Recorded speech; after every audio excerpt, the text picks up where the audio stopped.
এ বাপুরে বাদ কেউ আছেন নাই বাইরন? কেন রে বাপুরে, তুমি চিনলাম না।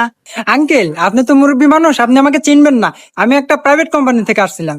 হ্যাঁ, কোম্পানি? এ গাদা সোহেল, এ তারপরে একটা চেয়ার নে, এ দেখ কোম্পানির লোক আছে, বসবে দে। এ যা বসিয়া দিতে বসবে দে। স্যার বসেন। এ গাদা, এই তো দেহে মনে হইতেছে বাপ সবচেয়ে সরকারি অনেক বড় অফিসার। শোন, আমাকে মনে হয় কোন অনুদান দিয়ে বেড়াচ্ছে, কথাবার্তা হেভাবেই অনেক এবারে কথা কই। আচ্ছা আচ্ছা। আচ্ছা আঙ্কেল, আপনার বাসায় ফ্যামিলি মেম্বার কয়জন?